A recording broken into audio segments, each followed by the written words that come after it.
സങ്കീർത്തനങ്ങൾ 2-ാം അധ്യായം 1 മുതൽ 12 വരെയുള്ള തിരുവചനങ്ങൾ. ജനതകൾ ഇളകിമറിയുന്നതെന്തിന്? ജനങ്ങൾ എന്തിന് വ്യർത്ഥമായി ഗൂഢാലോചന നടത്തുന്നു?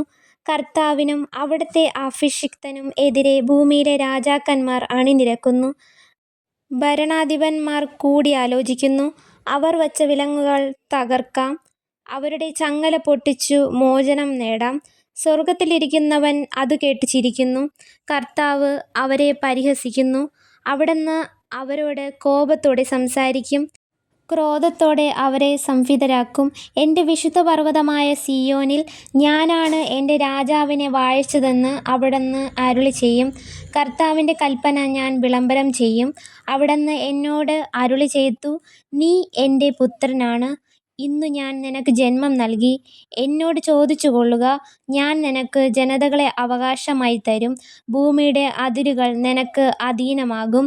ഇരുമ്പുദണ്ഡുകൊണ്ട് നീ അവരെ തകർക്കും, മൺപാത്രത്തെ എന്നപോലെ നീ അവരെ അടിച്ചുടയ്ക്കും. രാജാക്കന്മാരെ, വിവേകമുള്ളവരായിരിക്കുവിൻ. ഭൂമിയുടെ അധിപന്മാരെ, സൂക്ഷിച്ചുകൊള്ളുവിൻ. ഭയത്തോടെ കർത്താവിന് ശുശ്രൂഷ ചെയ്യുവിൻ. വിറയലോടെ അവിടുത്തെ പാദം ചുംബിക്കുവിൻ. അല്ലെങ്കിൽ അവിടുന്ന് കോപിക്കുകയും നിങ്ങൾ വഴിയിൽ വച്ച് നശിക്കുകയും ചെയ്യും. അവിടുത്തെ കോപം ക്ഷണത്തിൽ ജ്വലിക്കുന്നു.